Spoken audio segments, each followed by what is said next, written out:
오늘은 매년 10월 31일에 맞이하는 종교개혁일이 있습니다.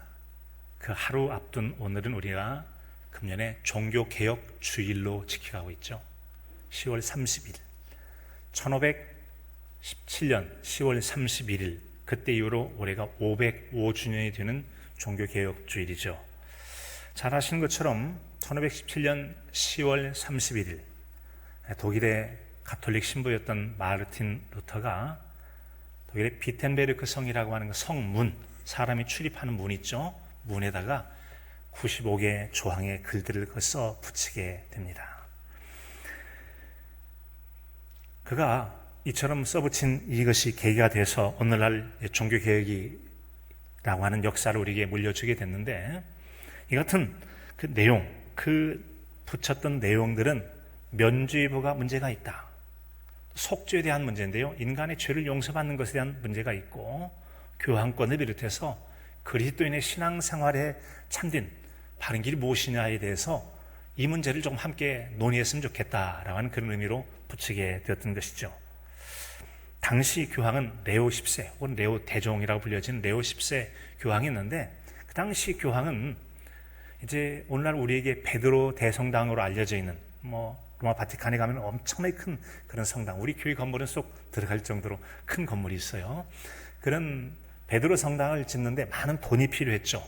그리고 좀 빚을 갚을 게 있었나 봐요. 어쨌든 빚의 문제와 성당을 지려하는데 돈이 모자랐기 때문에 그 돈을 어떻게 하면 모을까라고 해서 생각해낸 것이 바로 면죄부라고 하는 것입니다. 면죄부는 죄를 지었다 할지라도 당신에게 형벌을 면해주겠다고 하는 것이 면죄부인데, 그 면죄부를 팔아서 돈을 모아서 성당도 짓고 건물도 짓고 또 그 다음에 빚도 갚겠다라고 하는 생각이었던 것이죠. 자, 이에 대해서 이것은 바르지 않다. 어떻게 사람이 죄를 용서받는 것이 종이 쪽지는 한 장, 당신 죄 용서받았소, 이런 종이 한 장 샀다고 해서 죄를 용서받겠느냐라고 하는 이제 문제 제기라고 할 수 있겠습니다. 그래서 그는 불의와 부패 및 종교 본질에서 벗어난 것에 대하여 분노할 줄 아는 용기가 바로 종교개혁의 시발점이었고 도화선이 됐다고 볼 수가 있는 것이죠. 우리 교단은 금년에 보시는 것처럼 복음으로 교회를 새롭게, 세상을 이롭게, 복음으로, 하나님 말씀으로 교회를 새롭게라고 하는 새롭게 만들어가자, 개혁의 의미를 담고 있다고 말할 수 있을 것입니다. 하지만 우리에겐 여전히 이런 개혁의 정신을 펼쳐가자고 있지만 우리 개인으로부터 시작해서 신앙 공동체 안에도 많은 개혁, 즉 변화가 필요한 부분들이 있다는 점을 인정할 것입니다. 인정할 거예요. 어떻게 하면 우리는 건강한 신앙을 지켜가고 건강한 교회를 세워갈 수 있을까에 대한 그런 마음을 가지고 살펴볼 때 개혁할 점이 있고, 그런 부분들의 변화가 건강한 교회와 건강한 신앙생활을 위해 유익한 변화라고 할 수 있을 것입니다. 그런 마음을 가지고 어떻게 하면 종교개혁을 할까 하는 마음으로 이 시대의 종교개혁이 무엇인가에 대한 여러 의견들을 많이 살펴봤었습니다. 이런저런 분들의 이야기를 들어보니까 한국교회는 거룩성과 공교의성을 회복해야 된다, 그런 얘기도 하고 있어요. 이유는 성장지상주의, 황금만능주의, 인본주의 등 온갖 세속주의, 세상의 사람들이 인간의 탐욕을 만족하기 위하여 추구하는 그런 것들이 교회 안에 들어와 있더라라고 하는 거죠. 이런 점들이 극복돼야 된다. 또 어떤 분은 얘기하기를 입으로만 외치지 말고 행동으로 옮겨야 된다라고 말하고 있기도 하고요. 또 어떤 분은 사역에 너무 열심히 한 나머지, 즉 일을 열심히 한 나머지 하나님 앞에 경건한 예배자로서의 삶을 살지 못했습니다라고 하는 그런 문제를 따르면서 예수님을 말하는 것과 따름이 함께해야 된다. 즉 예수님에 선포하는 것 못지않게 예수님 말씀을 따라 사는 것이 필요하다라고 이렇게 말하기도 합니다. 또 어떤 분은 이 시대에 예배가 회복돼야 되고 선교의 회복, 순수한 복음의 회복, 성령 충만, 거룩한 삶을 다시 경험하는 것이다 라고 이렇게 말하기도 했습니다. 그래서 이분들이 말하는 공통적 내용을 쭉 정리해보니까 한마디로 변해야 한다라는 그런 내용이었어요. 우리가 여러분 이 변화하면 떠오르는 한자 성구가 있죠. 바로 일일우일신이란 말. 일일우일신이다. 잘 아시죠? 날마다 새로움을 말하는 일일우일신이죠. 이 내용은 약 3600년 전 중계 고대 국가 가운데 여러 나라가 있는데 그 중에 한 나라 상나라의 성군 탕왕이라고 하는 분이 있었다고 합니다. 탕왕. 이분이 어느 날 이제 잠자리에 들었다가 일어나서 새벽녘쯤 되죠. 해 뜨는 장면을 바라보는데, 와, 자기 평생에 그동안 늘 태양빛이 비치는 세상에 살아왔지만 그날따라 바라보여지는 태양이 다르게 보이더라는 거예요. 오, 내가 평생 바라본 태양과 다르다라고 말했어요. 그때 바로 옆에 지켜서 있던 재상 이윤이라는 사람이, 그렇습니다, 매일 새로운 해가 떠오르기에 저 해는 만물을 기를 수 있는 겁니다. 동식물을 비롯한 모든 생명체를 살게 하는 것은 매일같이 새롭게 뜨는 저 태양이 그 일을 하는 것이지요 라고 말했다는 거예요. 깜짝 놀라면서, 진정 그러하다. 그렇다면 왕이 자신을 스스로 가리킬 때 짐은이라고 하죠. 짐은 어찌해야 저 해와 같이 백성을 기를 수 있겠소 라고 말했다는 거죠. 그분의 마음의 늘 생각은 어떻게 하면 백성들을 잘 다스리는 왕이 될까? 그러니까 성군이라고 했겠죠. 그런 마음을 가지고 있었던 거예요. 그때 그가 그렇게 얘기했다고 하죠. 매일 새롭기를 원한다면 책을 보는 것이 그 길입니다. 매일 책을 보고 매일 사유하고 매일 현자와 의논한다면 왕은 저 태양처럼 새롭고 매일 새로우며 또 날마다 새로울 것입니다. 옳거니 참 좋은 얘기네. 자네가 한 말을 잊지 않기 위해서 내가 매일같이 세수할 때 쓰는 이 구리 세숫대에다가 그 내용을 기록하기 위해서 새겼다는 거죠. 그 내용이 바로 즉 말씀구자죠. 일신우일신이라고 하는 거죠. 진실로 해가 솟듯이 날마다 새로울 것이며 또 날마다 새로울 것이다 라고 말했다는 거죠. 새로울 것이다. 세상 나라를 다스리는 왕 입장에서 한 말이라고 할 수 있겠죠.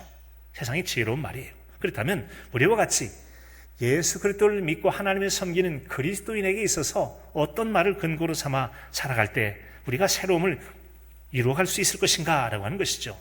바로 신앙인에게는 신앙인의 경전이 있죠. 경전 성경입니다. 그렇다면 이 재상 이윤의 말을 적용해 본다면 이런 거 아니겠어요?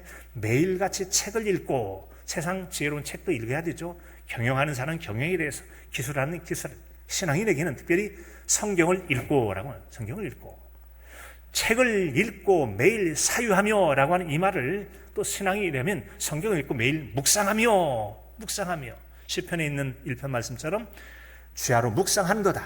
보이는 상은 악인의 길을 따르지 않고 죄인의 길을 따르지 않는 거죠. 오직 여호와 율법을 즐거워하여 그 율법을 주야로 묵상한도다. 묵상하는 거죠. 되새겨 생각하고 의미를 생각하고 자꾸 묵상하는 것이죠. 세 번째는 현자와 서로 의논하는 것입니다. 신앙인들의 대화로 말하면 퀴티 나눔 같은 거 하는 거예요. 자신의 성경을 읽고 묵상한 다음에 몇몇이 모여서 이 말씀이 어떤 뜻인가를 서로 나누는 거죠. 신앙이 좋은 성도들과의 대화를 나누면서 또 신앙이 성숙한 분과의 대화를 나누면서 이 말씀의 뜻을 알아간다면 우리는 더욱더 성숙한 진정한 새로움을 이루면서 왕이 백성을 잘 다스린다면 우리는 자신의 삶과 건강한 교회생활, 신앙생활을 할 수가 있을 것입니다. 오늘은 바로 그 종교개혁을 이제 외부가 아닌 내부를 향해서 당신은 무엇은 바뀌어야 된다라고 말하기 전에 내 안을 향해 나로부터의 변화, 속사람의 새로워지는 신앙생활에 대해서 나누려고 합니다. 그렇다면 여러분, 이와 같은 나의 새로움, 나를 통하여 나로부터 시작된 교회의 새로움들을 이루기 위한 내가 먼저 해야 될 것이 무엇이냐를 오늘의 말씀을 통해 듣게 됩니다. 그 첫 번째가 바로 낙심되는 마음과 믿음을 잘 이겨가야 된다. 낙심되는 마음과 믿음을 이겨가야 된다. 누구라도 예외 없이 모든 사람에겐 낙심될 만한 그런 상황들이 다가올 수 있습니다. 그리고 때는 믿음을 의심케 하는 일들이 있을 수 있어요. 참 내가 하나님을 잘 섬기고 말씀에 순종 잘했는데 아니 왜 이런 일들은 발생해서 나를 어렵게 하는가? 인간적 낙심될 수가 있어요. 그리고 하나님 말씀 따라 살면 복 있는 사람에게 약속된 복대로 형통해야 되는데 형통 안 한 것은 아니지만 때때로 이해할 수 없는 어려운 문제 가운데 믿음의 의심이 생기고 말씀대로 안 사는 사람이 더 형통하는 것 같고 믿음대로 사는 내게 이런 문제가 생기므로 남에게는 부끄럽기도 하는 거예요. 저 사람은 하나님 잘 믿는다는데 어려움 다 겪는 거 봐. 그런 생각이 들 때 믿음이 좀 의심이 들 때가 있다. 이런 의심이 드는 때를 잘 이겨내야 된다는 거죠. 잘 위기 상황을 극복해야 됩니다. 이것은 바로 오늘 말씀 보면 그러므로 우리가 낙심하지 아니하노니 낙심될 상황이지만 난 낙심을 거부할 거야. 낙심되지 않겠다. 이 얘기는 자신의 믿음의 선택으로 낙심되는 마음과 의심되는 믿음의 상황을 이겨내야 하는 그 방향을 선택하는 것이죠. 믿음의 방향을 선택하는 거예요. 자, 세상에는 우리를 만족하게 하고 용기를 주는 일들이 많이 있기도 하죠. 어떤 일을 성취했을 때 기쁨이 있습니다. 누군가에 의해서 잘했다고 칭찬이 있으면 용기, 격려, 힘을 얻게 되어져요. 용기를 북돋아 주기도 합니다. 하지만 우리는 이 세상을 살아갈 때 아담과 하와의 범죄로 에덴 동산에서 추방을 당한 그 이후부터는 여러분 우리에게 불만족하고 낙심하고 하는 일들이 만족하고 행복감이 있는 것보다 훨씬 더 많은 것들을 경험하며 살아갑니다. 그러기에 우리가 낙심되는 마음을 가져다 주는 것 여러 가지인데 그 중에 하나, 많은 것이 있습니다만 그 중에 하나, 세월 지나면서 우리가 인정하든 인정하지 않든 다가오는 노화라고 하는 것이죠. 모든 생명체는 탄생부터 시작해서 성장기를 겪어갑니다. 막 인생이 늘어나는 것 같지만 분명한 것은 한정된 수명에서 죽음을 향해 나가는 거예요. 다만 눈에 보여질 때 어린 것이 점점점 예쁘게 자라가는 과정을 겪을 뿐이에요. 성장하고 성숙하고 그리고 노년의 삶을 살다가 때가 지나면 인생이 끝나게 되어집니다. 자, 이런 인생을 살다 보니까 우리 마음속에 자, 이렇게 살다가 우리 언젠가 죽겠지 생각하면 좀 불안하고 우울해지기도 하고 낙심될 때가 있어요. 저도 개인적으로 어느 날 갑자기 제가 내가 좀 나이를 늙어가고 있구나라는 걸 느낀 때가 뭐냐면 어느 날 손을 보니까 굉장히 손이 피부가 괜찮았는데 손이 좀 주름이 생겼더라고요. 이게 혹시 여러분 손 한번 보세요. 손 보면 정말 내 손이 맞아? 제가 손을 보고 깜짝 놀란 적이 있어요. 대충 40대가 되면 눈이 흐려져서 이제 노안이 오니까 내가 나이를 먹는구나, 머리가 휘어지니까 나이를 먹는구나. 각 사람마다 자신의 노화를 깨닫게 되는 때가 있겠는데 저는 손등을 보고 깜짝 놀랐어요. 내 손이 이렇게 어릴 때 봤던 고운 손이 아니네. 이제 제법 나이 먹은 사람의 손이네. 깜짝 놀랐던 적이 있어요. 이렇게 늙어가겠지. 예. 그런데 이처럼 늙어가겠지를 기분 좋게 받아들이기보다는 여러분, 이 언젠가 이렇게 가다가 내가 이제 몸이 약해지기도 할 것이고 경제활동도 어려울 것이고 질병이 생길 수도 있을 것이고 이렇게 생각한 마음이 은근히 우울해질 수도 있다는 거죠. 우울해질 수도 있어요. 그런데 우리는 극히 당연한 변화를 인정하고 그 불안과 우울, 염려 대신에 그 변화를 적절하게 대처해가는 우리의 대처가 필요하다는 점이죠. 우리가 경험하는 변화라고 하는 것은 내가 가만히 있어도 나를 가만두지 않고 변하게 만드는 것, 나이 먹어가면서 노화가 되는 것도 그렇죠. 세상 속에서 나에게 이렇게 해라고 요구하는 그런 변화들이 있을 수 있어요. 질병이 생기면 질병을 대처하기 위해서 여러 가지. 그런가 하면 또 하나는 능동적으로 내가 선택하여 일어나는 변화도 있기도 합니다. 운동하는 습관도 마찬가지일 수 있고 삶의 여러 가지 내가 무언가를 이루기 위해서 노력해서 이루어가는 변화도 있기도 해요. 그래서 우리는 불가피하게 수동적인 내가 원하지 않아도 다가오는 변화들이 있어서 부담스러운 짐을 질 때가 있는가 하면 능동적으로 내가 극복해내고 변화를 이루어가는 그런 아름다운 변화, 생산적인 변화, 좋은 변화가 있을 수 있다는 점이죠. 중요한 것은 우리가 어떤 상황이 있다 할지라도 변화를 건강히 대처하고 잘 맞이하는 게 중요합니다. 그중에 우리에게는 직장인으로 말하면 은퇴라는 게 있잖아요. 일정한 나이가 되면 이제 그만 나가주시죠 하고 때가 되면 벗어나야 돼요. 그건 군대도 마찬가지고 사회직장도 마찬가지고 은퇴해서 그 자리에 물러나게요. 지금 인생으로 보면은 내 지금까지 실력뿐만 아니라 내 나이로 경험해오면서 갈고 닦아온 경험의 지식들이 얼마나 많은데 나보고 나가란 말이죠. 얼마나 안타깝습니까? 때는 그때 준비가 되지 않으면 어떻게 하죠? 자꾸 옛날에 되돌아가려고 하네. 기웃기.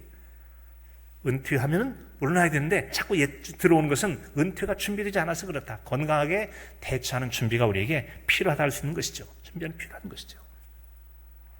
우리 모두는 이처럼 세월의 변화 속에서 그 변화에 대한 부담스러움도 있기도 하지만 그 수동적인 변화에 이끌려서 밀려가는 존재가 아니라 능동적으로 잘 대처함으로 변화에 대한 대비를 잘 해나가게 됐을 때 그만의 만족과 행복이 있게 될 줄로 믿습니다.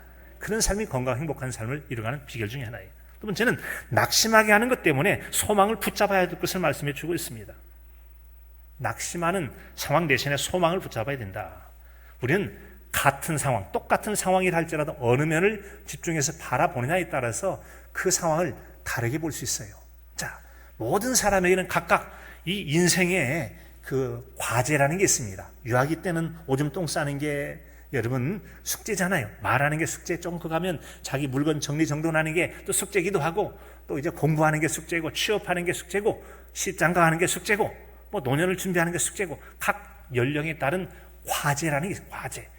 이게 여러분 각 시대마다 과제를 잘 극복하면 다음 단계가 수월한데, 이 과제가 극복되지 않으면 언제나 극복되지 않은 이 미해결 과제 때문에 그 다음 단계가 불안하고 걱정스럽고 염려가 될 수도 있게 돼요. 이런 것처럼 모든 사람에게는 완벽하지 못하기 때문에 문제없는 사람이 하나도 없어요. 모든 사람 다 문제를 가지고 살아갑니다. 자, 문제를 가지고 살아가는 인생이 문제만 바라보고 나는 문제 때문에 어쩔 수 없나 봐, 능력도 힘도 여건도 안 돼 생각하면 당장 절망할 수밖에 없습니다. 절망할 수밖에 없어요. 그럴 때 우리가 눈을 돌려봐야 되는 것이죠. 문제에 집중하기보다는 문제보다 크신 전능하신 하나님을 바라보고 하나님께 문제를 들고 나가게 되어지면 하나님께 기도한 동안에 깨달음을 주시는, 지혜를 주시는, 돕는 사람을 주시는 하나님 기적적인 방법을 통해서라도 문제 해결의 길을 열어주시게 될 줄로 믿습니다. 집중하는 방향을 바꿔보자는 거죠. 오늘 말씀 16절에도 보면은 그러므로 우리가 낙심하지 아니하노니 우리의 겉사람은 낡아지나, 이게 이제 낡아지는 부분만 바라보면 우리를 마음 우울하게 만들어요. 그러나 속사람은 날로 새로워지도다. 이 희망 바라볼 부분이 바로 이 점 아니겠어요? 속사람은 날로 새로워지도다. 새로워지도다. 우리에게 일어나는 모든 변화는 불가피합니다. 피할 수가 없고 받아들일 수밖에 없죠. 따라서 원하든 원하지 않든 상관없이 일어나는 것이기에 변화를 인정하는 것, 그것이 바로 건강하게 살아가는 비결 중에 하나예요. 그 변화를 받아들이지 않는다고 해서 변화가 안 오는 것도 아닌데, 불필요한 힘과 노력과 자기 여러 시간들을 쓸 이유가 없는 거죠.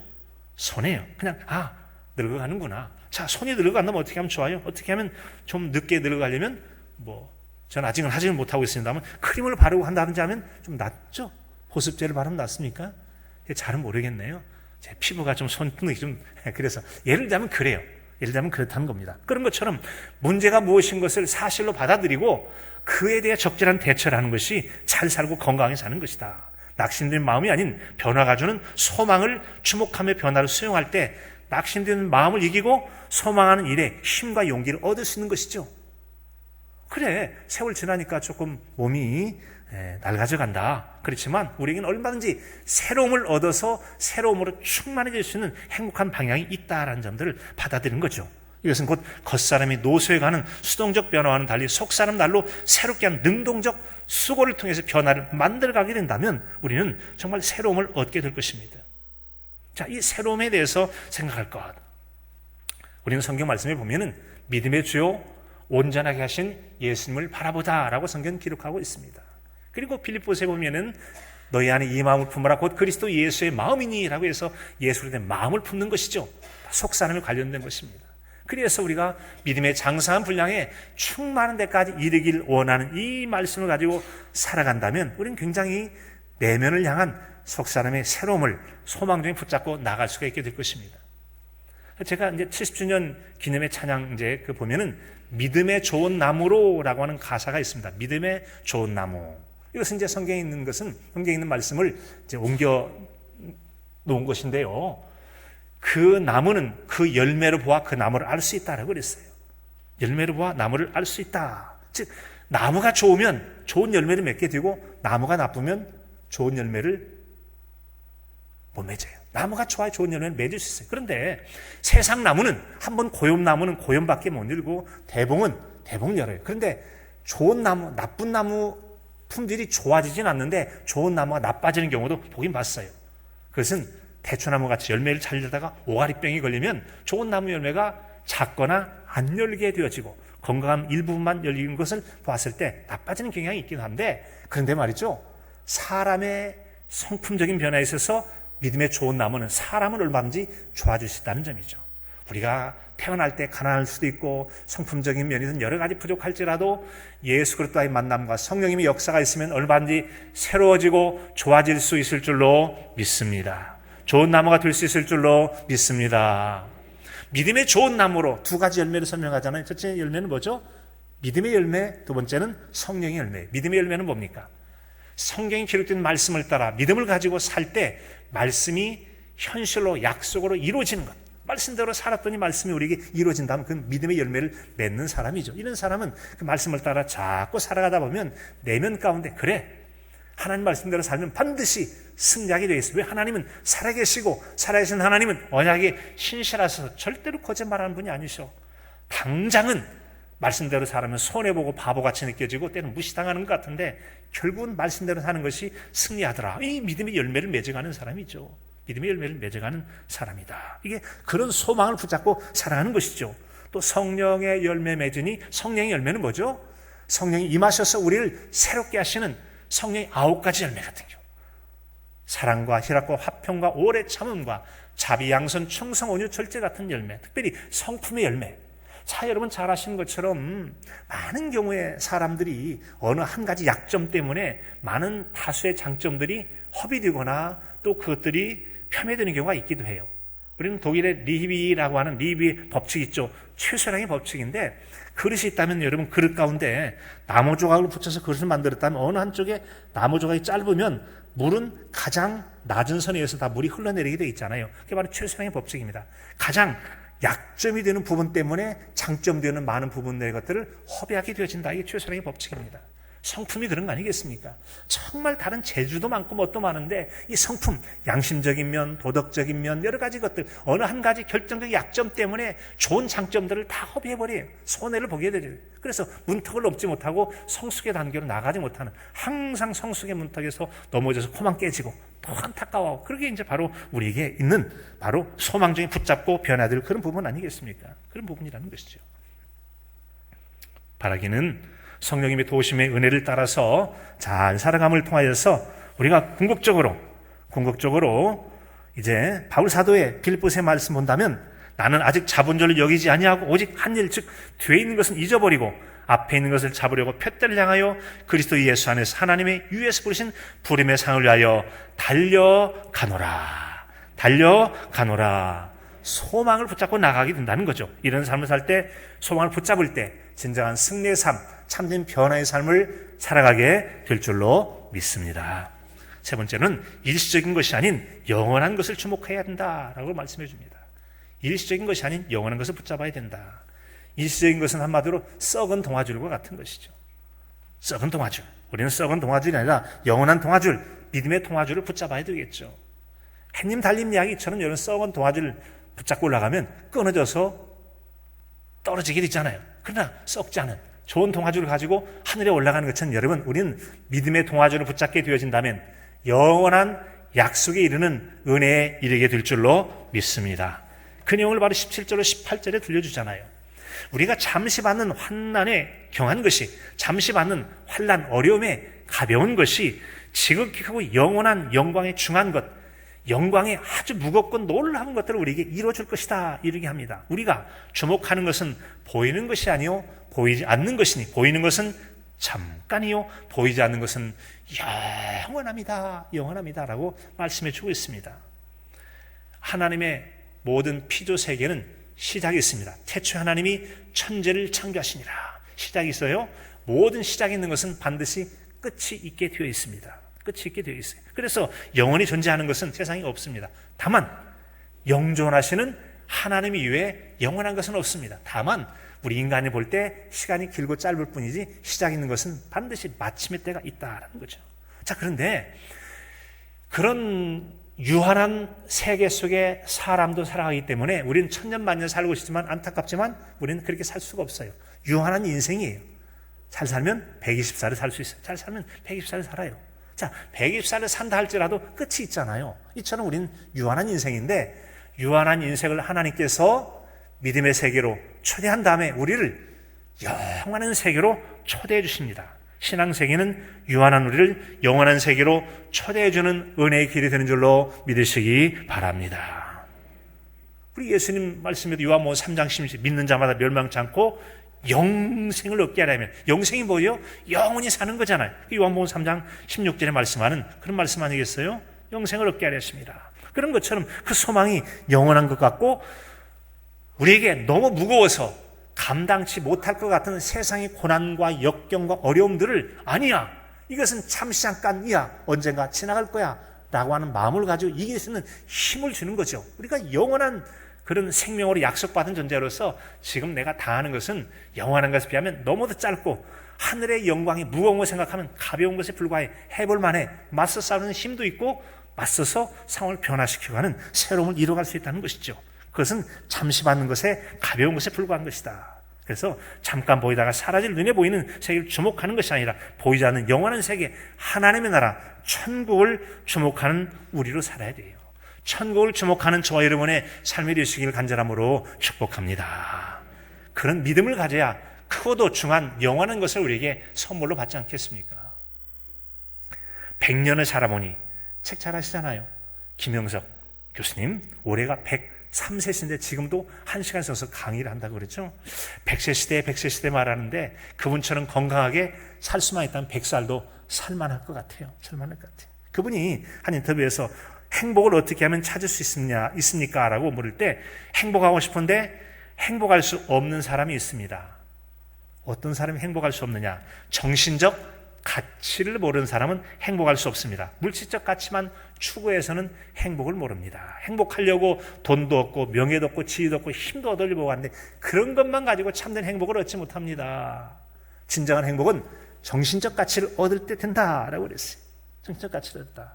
돈이나 권력 혹은 명예를 줬는 사람도 솔직히 거기서 행복을 찾기는 어렵습니다. 거기에는 만족이 없고 돈, 명예, 권력 이것은 기본적으로 소유욕에 해당된다는 내가 가져야만 나에게 만족을 줄 거라고 생각하는 그런 소유욕이기 때문에 그걸 가졌다고 해서 진짜 행복을 못 느끼고 가지면 가질수록 더 가고 싶어요. 돈을 가지면 더 가고 싶고 높은 자리에 오르면 더 올라가고 싶고 명예를 얻으면 더 인기 있고 얻고 싶고 힘을 가지면 더 힘이 있기를 원하고 그러다 보니까 결국 만족을 못하고 참된 행복을 못 느끼더라. 그래서 행복하려면 꼭 필요한 조건이 하나 있다면 그것은 만족할 줄 아는 사람이 행복하더라. 이것은 만족은 정신적 가치라는 거예요. 정신적 가치다. 정신적 가치를 아는 사람만이 진정한 만족할 수 있다라고 말해요. 그리고 그분이 여러 가지 들려준 그 책의 내용들을 보면 만족할 줄 알아야 된다.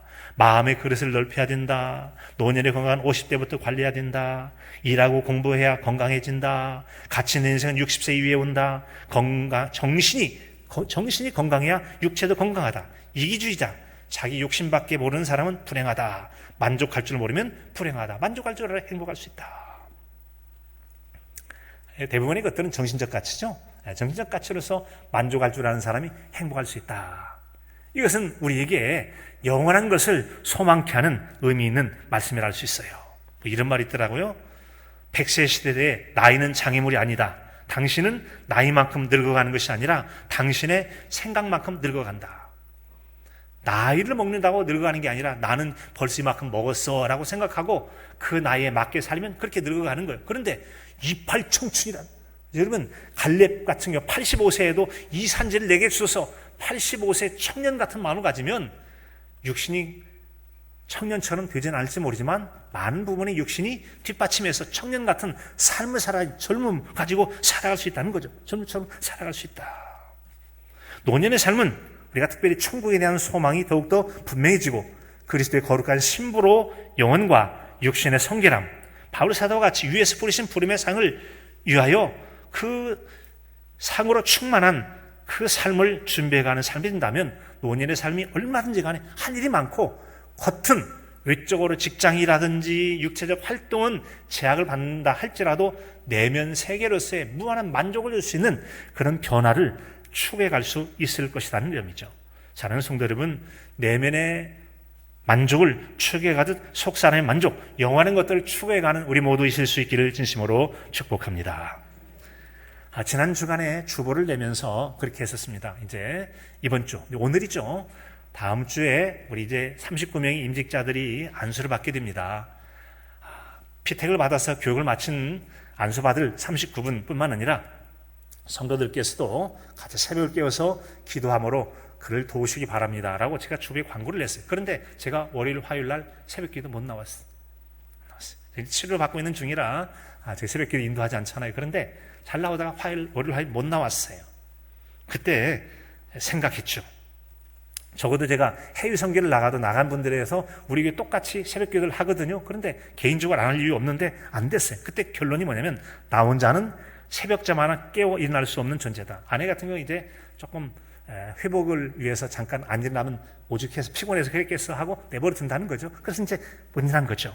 자, 새벽 깨어나지 못하는 존재요. 그것조차 하나님의 은혜로 살아가는 존재라는 것을 고백하지 않을 수 없다. 그렇다. 하나님의 은혜가 아닌 내가 무엇을 할 수 있는 존재라고 자신 있게 말할 수 있겠는가? 나는 하나님의 은혜 없이도 혼자 할 수 있어. 그런 게 없다는 거예요. 지난 주일 설교 끝부분에 그랬잖아요. 지난 한 해 동안 70주년을 맞이해서 여러 가지 했던 일을 많이 열거를 했어요.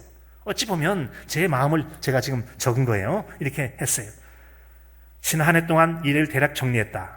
그리고 성도 여러분과 공유를 했잖아요. 잘한 일일 수도 있습니다. 그런데 예배의 제 마음속에 미세하지만 어느 누구도 자기 노력이나 열심으로 어떤 일을 해내는 것이 아니라 하나님의 은혜로 하는 것이다라는 그런 마음.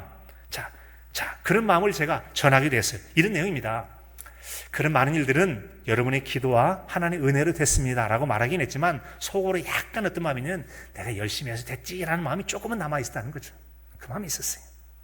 자, 분명히 제가 하나님의 은혜로 됐고 여러분의 기도로 됐습니다라고 했지만 제 마음속에는 조금은 남아있더라는 것이죠. 혹시 그런 말 하긴 했지만 내가 열심히 잘해서 그런 일들을 다 튀었다라는 마음이나 생각이 조금이라도 있는 것은 아닌가 하는 좀 찜찜한 생각이 있었다. 의도하지 않았지만 완전히 부인할 수 없는 점이 앙금처럼 제 안에 남아 있었다. 그런 부유물처럼 남아있던 어려운 중에도 내가 꽤나 열심히 해서 그런 좋은 결과가 있었지라고 생각을 확실하게 버릴 수 있었다. 새벽 이틀을 못 깨우면서 그래, 내가 내 혼자 새벽잠 못 깨우는 게 내가 뭐 할 수 있어? 하나님의 은혜가 아니면 할 수 있는 게 없지라고 생각하면서 그래, 이것은 하나님의 은혜로 됐다는 것을 다시 한번 진심으로 고백하고 내가 했다는 생각을 내려놓을 수 있게 됐다는 거죠. 나는 오직 하나님의 은혜로 사는 인생이요, 하나님의 은혜 안에 살아가면 어떻게 해야 되는가? 고개 무릎 꿇고 이런 기도드렸어요. 저는 아무것도 아닙니다. 저는 아무것도 할 수 없습니다. 저는 아무것도 할 능력이 없습니다. 오직 하나님의 은혜로 살 뿐입니다. 그 여러분 기도를 하고 이제 일상 시작해서 마침 이제 핸드폰을 보면서 카톡을 쭉 급한 일이나 쭉 보는데 아내가 이제 보낸 글이 있었어요. 이런 내용이 써 있더라고요. 부서지고 깨진 사람을 찾습니다. 하나님이 쓰시는 사람은 준비된 사람이 아니라 순종하는 사람이다. 잘 나가는 사람이 아니라 실패하고 망해서 완전히 부서지고 깨진 사람이다. 와, 요즘 말로 소름이 돋았습니다. 제가 이 말씀을 보면서 그래도 희망을 좀 봤던 것은 레리 크리베라고 하는 상담학자이기도 목회자인 그분이 깨어진 꿈의 축복이라는 책에서 인생의 목표는 성공이 아닌 깨어지고 부서지는 것에 있다고 말했습니다. 그리고 깨어지고 부서진 사람은 나는 할 수 없습니다. 그러나 주님은 하실 수 있습니다. 또 하실 것입니다. 그러므로 나는 그 일을 행하실 주님께 순종합니다.